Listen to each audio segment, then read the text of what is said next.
ಇಡೀ ರಾಜ್ಯದ ಗಮನವನ್ನು ಸೆಳೆದಿದ್ದಂತಹ ಚನ್ನಪಟ್ಟಣ ವಿಧಾನಸಭೆಯ ಉಪಚುನಾವಣೆಯಲ್ಲಿ ಮೈತ್ರಿ ಪಕ್ಷದ ಅಭ್ಯರ್ಥಿಯಾಗಿದ್ದಂತಹ ನಿಖಿಲ್ ಕುಮಾರಸ್ವಾಮಿಗೆ ಹೀನಾಯ ಸೋಲಿನ ನಂತರ ಅನೇಕ ವಿಚಾರಗಳು ಚರ್ಚೆ ನಡೀತಾ ಇದ್ವು. ಬಿಜೆಪಿಯ ನಾಯಕರ ಅಸಹಕಾರದ ಕಾರಣಕ್ಕೆ ಬಿಜೆಪಿಯ ಒಂದು ಸಾಂಪ್ರದಾಯಿಕ ಮತಗಳು ಈ ಬಾರಿ ಜೆಡಿಎಸ್ನ ಅಭ್ಯರ್ಥಿ ನಿಖಿಲ್ ಕುಮಾರಸ್ವಾಮಿ ಅವರಿಗೆ ಒಲ್ದು ಬರದೇ ಇರತಕ್ಕಂಥದ್ದು ನಿಖಿಲ್ ಕುಮಾರಸ್ವಾಮಿ ಅವರ ಸೋಲಿಗೆ ಕಾರಣ ಆಯಿತು ಅನ್ನುವ ಚರ್ಚೆಗಳು ಕೂಡ ನಡೀತಾ ಇದ್ವು. ಉಪಚುನಾವಣೆಯ ಫಲಿತಾಂಶದ ನಂತರ ಡಿ.ಕೆ. ಶಿವಕುಮಾರ್ ಕೂಡ ಬಹುದೊಡ್ಡ ಬಾಂಬನ್ನು ಸಿಡಿಸಿದ್ದು ಬಿಜೆಪಿ ಹಾಗೂ ಜೆಡಿಎಸ್ನ ನಾಯಕರು ಕಾಂಗ್ರೆಸ್ನ ಅಭ್ಯರ್ಥಿಯಾಗಿದ್ದಂತಹ ಸಿ.ಪಿ. ಯೋಗೇಶ್ವರ್ಗೆ ಬಹುದೊಡ್ಡ ಮಟ್ಟದ ಸಹಕಾರವನ್ನು ಕೊಟ್ಟರು. ಆ ಎರಡೂ ಪಕ್ಷದ ನಾಯಕರ ಸಹಕಾರದಿಂದನೇ ಈ ರೀತಿಯ ಒಂದು ಬಹುದೊಡ್ಡ ಅಂತರದ ಜಯ ಸಿ.ಪಿ. ಯೋಗೇಶ್ವರ್ಗೆ ಒಲಿಯೋದಕ್ಕೆ ಸಾಧ್ಯವಾಯಿತು ಅನ್ನುವ ಮಾತನ್ನು ಡಿ.ಕೆ. ಶಿವಕುಮಾರ್ ಹೇಳಿದ್ದನ್ನು ನಾವೆಲ್ಲ ನೋಡಿದ್ವಿ. ಇದೀಗ ಚುನಾವಣೆಯ ಸೋಲಿನ ನಂತರ ಇದೇ ಪ್ರಥಮ ಬಾರಿಗೆ ಬಿಜೆಪಿಯ ರಾಷ್ಟ್ರೀಯ ನಾಯಕರನ್ನ ಭೇಟಿಯಾಗಿರ್ತಕ್ಕಂಥ ಜೆಡಿಎಸ್ ಹಾಗೂ ಬಿಜೆಪಿಯ ಮೈತ್ರಿ ಅಭ್ಯರ್ಥಿಯಾಗಿದ್ದಂತಹ ನಿಖಿಲ್ ಕುಮಾರಸ್ವಾಮಿ ಇದೀಗ ಬಿಜೆಪಿಯ ರಾಷ್ಟ್ರೀಯ ಪ್ರಧಾನ ಕಾರ್ಯದರ್ಶಿ ಬಿ.ಎಲ್. ಸಂತೋಷ್ ಅವರನ್ನು ಭೇಟಿ ಮಾಡಿ ಉಪಚುನಾವಣೆಯ ವಿಚಾರಕ್ಕೆ ಸಂಬಂಧಪಟ್ಟಂತೆ ದೀರ್ಘವಾದ ಒಂದು ಚರ್ಚೆಯನ್ನು ನಡೆಸಿದ್ದು ಬಿಜೆಪಿಯ ಕೆಲವೊಂದು ನಾಯಕರ ವಿರುದ್ಧ ತಮ್ಮ ದೂರನ್ನು ಕೂಡ ಸಲ್ಲಿಸಿದ್ದಾರೆ ಅನ್ನುವ ಒಂದು ಸೂಚನೆಗಳು ಸಿಗ್ತಾ ಇದ್ದಾವೆ. ಅತ್ಯಂತ ಪ್ರಬಲ ಪ್ರತಿಸ್ಪರ್ಧಿಯಾಗಿದ್ದಂತಹ ಸಿ.ಪಿ. ಯೋಗೇಶ್ವರ್ ವಿರುದ್ಧ ಚಕ್ರವ್ಯೂಹವನ್ನು ಭೇದಿಸೋ ಪ್ರಯತ್ನಕ್ಕೆ ಕೈ ಹಾಕಿದ್ದಂತಹ ಅಭಿಮನ್ಯು ನಿಖಿಲ್ ಕುಮಾರಸ್ವಾಮಿ ಕೊನೆಗೂ ಕೂಡ ಚಕ್ರವ್ಯೂಹದಿಂದ ಹೊರಗೆ ಬರದೆ ಸೋಲನ್ನು ಒಪ್ಕೊಂಡಿದ್ರು. ಅದಾದ ನಂತರ ಬಿಜೆಪಿ ಹಾಗೂ ಜೆಡಿಎಸ್ ಮೈತ್ರಿಯಲ್ಲಿ ಒಂದು ರೀತಿಯ ಒಡಕುಂಟಾಗಿತ್ತು. ಶೀಘ್ರದಲ್ಲಿಯೇ ರಾಜ್ಯದಲ್ಲಿ ಬಿಜೆಪಿ ಹಾಗೂ ಜೆಡಿಎಸ್ ಮೈತ್ರಿ ಅಂತ್ಯವಾಗುತ್ತೆ ಅನ್ನುವ ಮಾತುಗಳು ಕೂಡ ಉಪಚುನಾವಣೆಯ ಫಲಿತಾಂಶದ ನಂತರ ಕೇಳಿ ಬಂದಿದ್ದನ್ನು ನಾವು ನೋಡ್ತಾನೇ ಇದ್ದೀವಿ.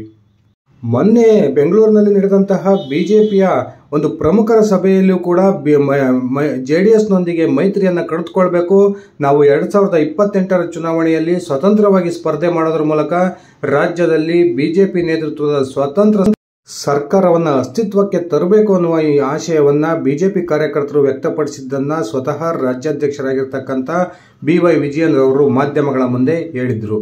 ನಾವು ಈ ಒಂದು ಮೈತ್ರಿಯ ಮುಂದುವರಿಕೆ ಅಥವಾ ಅಂತ್ಯದ ಕುರಿತು ರಾಷ್ಟ್ರೀಯ ಬಿಜೆಪಿ ನಾಯಕರೊಂದಿಗೆ ಚರ್ಚೆ ಮಾಡ್ತೀವಿ, ಬಿಜೆಪಿಯ ರಾಷ್ಟ್ರೀಯ ನಾಯಕರು ಏನು ತೀರ್ಮಾನವನ್ನು ತೆಗೆದುಕೊಳ್ತಾರೋ ನೋಡೋಣ ಅನ್ನುವ ಹೇಳಿಕೆಯನ್ನು ಬಿ.ವೈ. ವಿಜಯೇಂದ್ರ ಅವರು ಕೊಡೋದ್ರ ಮೂಲಕ ಬಹುತೇಕ ರಾಜ್ಯದಲ್ಲಿ ಬಿಜೆಪಿ ಜೆಡಿಎಸ್ ಮೈತ್ರಿ ಅಂತ್ಯ ಆಗುತ್ತಾ ಅನ್ನುವ ಚರ್ಚೆಗಳು ಆರಂಭವಾಗಿದ್ದಾವೆ. ಇದೇ ಸಂದರ್ಭದಲ್ಲಿ ಬಿಜೆಪಿಯ ರಾಷ್ಟ್ರೀಯ ಪ್ರಧಾನ ಕಾರ್ಯದರ್ಶಿಯಾಗಿರ್ತಕ್ಕಂಥ ಬಿ.ಎಲ್. ಸಂತೋಷ್ ಅವರನ್ನು ದೆಹಲಿಯಲ್ಲಿ ಭೇಟಿ ಮಾಡಿ ಕೆಲವೊಂದು ಬಿಜೆಪಿ ನಾಯಕರ ವಿರುದ್ಧ ದೂರನ್ನು ಸಲ್ಲಿಸೋದ್ರ ಮೂಲಕ ಇದೀಗ ನಿಖಿಲ್ ಕುಮಾರಸ್ವಾಮಿ ತನ್ನ ಸೋಲಿಗೆ ಬಿಜೆಪಿಯ ನಾಯಕರ ಅಸಹಕಾರವೇ ಕಾರಣ ಅನ್ನುವ ಒಂದು ಅಂಶವನ್ನು ಬಿ.ಎಲ್. ಸಂತೋಷ್ ಅವರ ಮುಂದೆ ವ್ಯಕ್ತಪಡಿಸಿದ್ದಾರೆ ಅನ್ನುವ ಮಾತುಗಳು ಕೂಡ ಕೇಳಿ ಬರ್ತಾ ಇದ್ದಾವೆ. ಬನ್ನಿ ಸ್ನೇಹಿತರೆ, ಹಾಗಾದರೆ ಬಿ.ಎಲ್. ಸಂತೋಷ್ ಅವರ ಜೊತೆಗಿನ ಭೇಟಿಯಲ್ಲಿ ನಿಖಿಲ್ ಕುಮಾರಸ್ವಾಮಿ ಬಿಜೆಪಿಯ ಯಾವೆಲ್ಲ ನಾಯಕರ ವಿರುದ್ಧ ದೂರನ್ನು ಸಲ್ಲಿಸಿದರೆ, ನಿಜಕ್ಕೂ ಕೂಡ ತನ್ನ ಸೋಲಿಗೆ ಯಾವ ಅಂಶ ಕಾರಣ ಅನ್ನೋದನ್ನು ನಿಖಿಲ್ ಕುಮಾರಸ್ವಾಮಿ ಸಂತೋಷ್ ಅವರ ಮುಂದೆ ವಿವರಿಸಿದ್ದಾರೆ ಅನ್ನೋದನ್ನು ಒಂದ್ಸರಿ ತಿಳ್ಕೊಂಡು ಬರೋಣ. ಅದಕ್ಕಿಂತ ಮುಂಚೆ ನೀವು ನನ್ನ HKM ಅಂತ ಯೂಟ್ಯೂಬ್ ಚಾನಲ್ಗೆ ಸಬ್ಸ್ಕ್ರೈಬ್ ಮಾಡ್ಕೊಂಡಿಲ್ಲ ಅಂದರೆ ದಯವಿಟ್ಟು ಸಬ್ಸ್ಕ್ರೈಬ್ ಮಾಡಿಕೊಂಡು ಬೆಲ್ ಬಟನ್ನ ಕ್ಲಿಕ್ ಮಾಡಿ. ನಾನು ಕೊಡ್ತಕ್ಕಂಥ ಮಾಹಿತಿ ನಿಮಗೆ ಇಷ್ಟ ಆಗಿದ್ದರೆ ಈ ವಿಡಿಯೋಗೆ ಲೈಕ್ ಮಾಡಿ, ಶೇರ್ ಮಾಡಿ, ಕಮೆಂಟ್ ಮಾಡಿ.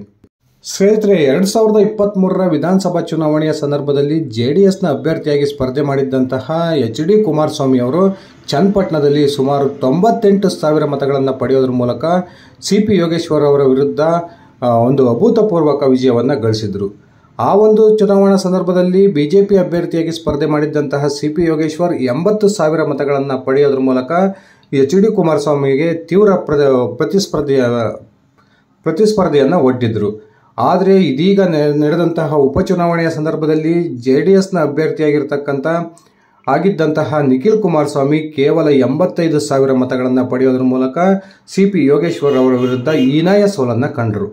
ಇದಾದ ನಂತರ ಚುನಾವಣೆಯ ಫಲಿತಾಂಶ ಬಂದು ಸರಿಸುಮಾರು 15 ದಿನಗಳು ಕಳೆದಿರ್ತಕ್ಕಂಥ ಈ ಸಂದರ್ಭದಲ್ಲಿ ಬಿಜೆಪಿಯ ರಾಷ್ಟ್ರೀಯ ನಾಯಕರಾಗಿರ್ತಕ್ಕಂಥ ಬಿ.ಎಲ್. ಸಂತೋಷ್ ಅವರನ್ನು ಭೇಟಿ ಮಾಡೋದ್ರ ಮೂಲಕ ಚುನಾವಣೆಗೆ ಯಾವೆಲ್ಲ ಅಂಶಗಳು ಕಾರಣ ಆದವು, ನನ್ನ ಸೋಲಿಗೆ ಯಾರೆಲ್ಲ ಕಾರಣ ಅನ್ನುವ ಒಂದು ಸ್ಪಷ್ಟ ವಿವರಣೆಯನ್ನು ಇದೀಗ ಸಂತೋಷ್ ಅವರ ಮುಂದೆ ನಿಖಿಲ್ ಕುಮಾರಸ್ವಾಮಿ ಅವರು ನೀಡೋದ್ರ ಮೂಲಕ ಬಿಜೆಪಿಯ ನಾಯಕರ ಕಡೆ ಬಟ್ ಮಾಡಿರ್ತಕ್ಕಂಥದ್ದು ಬಿಜೆಪಿ ಹಾಗೂ ಜೆಡಿಎಸ್ನ ಮೈತ್ರಿ ಅಗಲಾಡ್ತಾ ಇದೆ ಅನ್ನುವ ಒಂದು ಸೂಚನೆಗಳು ಸಿಗ್ತಾ ಇದ್ದಾವೆ. ಹೌದು ಸ್ನೇಹಿತರೆ, ಸಂತೋಷ್ ಅವರ ಭೇಟಿಯ ಸಂದರ್ಭದಲ್ಲಿ ನಿಖಿಲ್ ಕುಮಾರಸ್ವಾಮಿ ಕೆಲವೊಂದು ಬಿಜೆಪಿಯ ನಾಯಕರ ವಿರುದ್ಧ ದೂರನ್ನು ಸಲ್ಲಿಸಿದ್ದಾರೆ ಎನ್ನುವ ಮಾತುಗಳು ಕೇಳಿ ಬರ್ತಾ ಇದ್ದು, ಯಾವೆಲ್ಲ ನಾಯಕರ ವಿರುದ್ಧ ನಿಖಿಲ್ ಕುಮಾರಸ್ವಾಮಿ ತಮ್ಮ ಅಸಮಾಧಾನವನ್ನು ವ್ಯಕ್ತಪಡಿಸಿದ್ದಾರೆ ಎನ್ನುವ ಹೆಸರುಗಳು ಇನ್ನೂ ಕೂಡ ಹೊರಗೆ ಬರಬೇಕಾಗಿದೆ. ನಿಖಿಲ್ ಕುಮಾರಸ್ವಾಮಿ ಅವರ ಪ್ರಕಾರ ಈ ಒಂದು ಉಪಚುನಾವಣೆಯ ಸಂದರ್ಭದಲ್ಲಿ ಬಿಜೆಪಿಯ ನಾಯಕರು ಕಾಂಗ್ರೆಸ್ ಅಭ್ಯರ್ಥಿಯೊಂದಿಗೆ ಅಡ್ಜಸ್ಟ್ಮೆಂಟ್ ಮಾಡಿಕೊಂಡಿದ್ರು. ಆ ಕಾರಣಕ್ಕೆ ಬಿಜೆಪಿಯ ಸಾಂಪ್ರದಾಯಿಕ ಮತಗಳನ್ನು ಮೈತ್ರಿ ಪಕ್ಷದ ಅಭ್ಯರ್ಥಿಯಾಗಿದ್ದಂತಹ ನನಗೆ ತಂದುಕೊಡೋದ್ರಲ್ಲಿ ಬಿಜೆಪಿಯ ನಾಯಕರು ವಿಫಲರಾದರು. ಆ ಕಾರಣಕ್ಕೆ ನನಗೆ ಈ ಒಂದು ಕ್ಷೇತ್ರದಲ್ಲಿ ಸೋಲುಂಟಾಯಿತು ಅನ್ನುವ ಒಂದು ಬಹುದೊಡ್ಡ ದೂರನ್ನು ಸಂತೋಷ್ ಅವರ ಮುಂದೆ ಹೇಳೋದ್ರ ಮೂಲಕ ಬಿಜೆಪಿಯ ನಾಯಕರ ಒಂದು ಅಸಹಕಾರದ ಕಾರಣಕ್ಕೇ ನನಗೆ ಸೋಲಾಗಿದೆ ಅನ್ನುವ ಒಂದು ಬಹುದೊಡ್ಡ ಕಂಪ್ಲೇಂಟನ್ನು ಮಾಡಿದ್ದಾರೆ ಎನ್ನುವ ಮಾತುಗಳು ಕೇಳಿ ಬರ್ತದವೆ. ಬಿಜೆಪಿಯ ಕೆಲವೊಂದು ನಾಯಕರು ನನಗೆ ಸರಿಯಾದ ರೀತಿಯಲ್ಲಿ ಸಹಕಾರವನ್ನು ಕೊಡಲಿಲ್ಲ, ತಮ್ಮ ಮತಗಳನ್ನು ಒಗ್ಗೂಡಿಸುವಲ್ಲಿ ನೆಗ್ಲೆಕ್ಟನ್ನು ಮಾಡಿದರು. ಅದಷ್ಟೇ ಅಲ್ಲದೆ ನನ್ನ ಪರವಾಗಿ ಪ್ರಚಾರಕ್ಕೂ ಕೂಡ ಸರಿಯಾಗಿ ಬರಲಿಲ್ಲ. ಅದೇ ರೀತಿ ಹಿಂಬಾಗಿಲಿನಿಂದ ಕಾಂಗ್ರೆಸ್ ಅಭ್ಯರ್ಥಿಯಾಗಿದ್ದಂತಹ ಸಿ.ಪಿ. ಯೋಗೇಶ್ವರ್ಗೆ ಬಹುದೊಡ್ಡ ಅನುಕೂಲವನ್ನು ಮಾಡಿಕೊಟ್ರು. ಸಿ.ಪಿ. ಯೋಗೇಶ್ವರ್ ಹಾಗೂ ಡಿ.ಕೆ. ಶಿವಕುಮಾರ್ ಅವರೊಂದಿಗೆ ಬಿಜೆಪಿಯ ಕೆಲವೊಂದು ರಾಜ್ಯ ನಾಯಕರು ಅಡ್ಜಸ್ಟ್ಮೆಂಟನ್ನು ಮಾಡಿಕೊಂಡಿದ್ದಾರೆ. ಇದೇ ಒಂದು ಅಡ್ಜಸ್ಟ್ಮೆಂಟ್ ರಾಜಕಾರಣ ನನ್ನ ಸೋಲಿಗೆ ಕಾರಣ ಆಯಿತು ಅನ್ನುವ ಬಹುದೊಡ್ಡ ಒಂದು ಅಂಶವನ್ನು ಬಿ.ಎಲ್. ಸಂತೋಷ್ ಅವರ ಮುಂದೆ ಪ್ರಸ್ತಾಪ ಮಾಡೋದ್ರ ಮೂಲಕ ಬಿಜೆಪಿ ನಾಯಕರ ವಿರುದ್ಧ ತಮ್ಮ ಅಸಮಾಧಾನವನ್ನು ಹೊರಹಾಕಿದ್ದಾರೆ ಎನ್ನುವ ಒಂದು ಮಾತುಗಳು ಕೇಳಿ ಬರ್ತದೆ. ಒಕ್ಕಲಿಗ ಮತವೇ ನಿರ್ಣಾಯಕವಾಗಿರ್ತಕ್ಕಂಥ ಚನ್ನಪಟ್ಟಣದಲ್ಲಿ ಸರಿಸುಮಾರು 1,15,000 ಒಕ್ಕಲಿಗ ಮತ ಸಮುದಾಯದ ಮತಗಳಿದ್ದರೂ ಕೂಡ ಆ ಮತಗಳನ್ನು ಸೆಳೆಯೋದರಲ್ಲಿ ಮೈತ್ರಿ ಪಕ್ಷದ ಅಭ್ಯರ್ಥಿ ವಿಫಲರಾಗಿದ್ದು, ಕಾಂಗ್ರೆಸ್ನ ಅಭ್ಯರ್ಥಿಯಾಗಿದ್ದಂತಹ ಸಿ.ಪಿ. ಯೋಗೇಶ್ವರ್ ಅಭೂತಪೂರ್ವಕ ವಿಜಯವನ್ನು ಸಾಧಿಸೋದ್ರ ಮೂಲಕ ಒಂದು ರೀತಿ JDSನ ಭದ್ರಿಕೋಟೆಯನ್ನು ಛಿದ್ರ ಮಾಡಿದ್ದಾರೆ ಅಂತಲೇ ಹೇಳ್ಬೋದು. ಇದೀಗ ನಿಖಿಲ್ ಕುಮಾರಸ್ವಾಮಿ ಅವರು ಬಿಜೆಪಿ ನಾಯಕರ ಕಡೆ ಬಟ್ ಮಾಡೋದ್ರ ಮೂಲಕ ಬಹುತೇಕ ಬಿಜೆಪಿ ಹಾಗೂ JDSನ ಮೈತ್ರಿಯ ಒಂದು ಅಂತಿಮ ಹಂತಕ್ಕೆ ಬಂದಿದೆ ಎನ್ನುವ ಮಾತುಗಳು ಕೂಡ ಕೇಳಿ ಬರ್ತಾ ಇದ್ದು, ರಾಜ್ಯದಲ್ಲಿ ಶೀಘ್ರದಲ್ಲಿಯೇ ಬಿಜೆಪಿ ಹಾಗೂ JDSನ ಮೈತ್ರಿ ಅಂತ್ಯ ಆಗ್ಬೋದಾ ಅನ್ನುವ ಪ್ರಶ್ನೆಗಳು ಈಗ ಹುಟ್ಕೊಂಡಿದ್ದಾವೆ. ಇನ್ನೊಂದು ಕಡೆ ಉಪಚುನಾವಣೆಯ ಫಲಿತಾಂಶದ ನಂತರ ಡಿ.ಕೆ. ಶಿವಕುಮಾರ್ ಬಹುದೊಡ್ಡ ಬಾಂಬನ್ನು ಸಿಡಿಸಿದ್ರು. ಬಿಜೆಪಿಯ ನಾಯಕರು ಸಿ.ಪಿ. ಯೋಗೇಶ್ವರ್ಗೆ ಬಹುದೊಡ್ಡ ಮಟ್ಟದ ಸಹಕಾರವನ್ನು ನೀಡಿದರು. ಆ ಕಾರಣಕ್ಕೆ ಸರಿಸುಮಾರು 26,000 ಅಧಿಕ ಮತಗಳನ್ನು ಪಡೆಯೋದ್ರ ಮೂಲಕ ಈ ಸಿ.ಪಿ. ಯೋಗೇಶ್ವರ್ ಗೆಲುವನ್ನು ಕಾಣೋದಕ್ಕೆ ಸುಲಭ ಆಯಿತು ಅನ್ನುವ ಹೇಳಿಕೆಯನ್ನು ಕೊಟ್ಟಿದ್ದರು.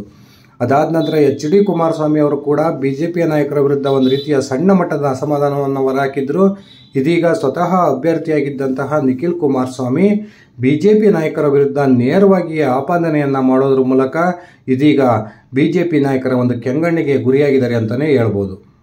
ಕಳೆದ ವಿಧಾನಸಭಾ ಚುನಾವಣೆಯಲ್ಲಿ ಬಿಜೆಪಿ ಅಭ್ಯರ್ಥಿಯಾಗಿ ಸ್ಪರ್ಧೆ ಮಾಡಿದ್ದಂತಹ ಸಿ.ಪಿ. ಯೋಗೇಶ್ವರ್ 80,000 ಮತಗಳನ್ನು ಪಡೆದಿದ್ದರೂ ಕೂಡ ಸಿ.ಪಿ. ಯೋಗೇಶ್ವರ್ ಅವರ ಜೊತೆಗೆ ಒಂದು 40,000 ಮತಗಳು ಬಿಜೆಪಿಯ ಮತಗಳು ಅವ್ರ ಜೊತೆ ಹೋದರೂ ಕೂಡ ಇನ್ನು 40,000 ಮತಗಳಾದರೂ ಮೈತ್ರಿ ಪಕ್ಷದ ಅಭ್ಯರ್ಥಿಯ ಪರವಾಗಿ ಚಲಾವಣೆ ಆಗಬೇಕಿತ್ತು.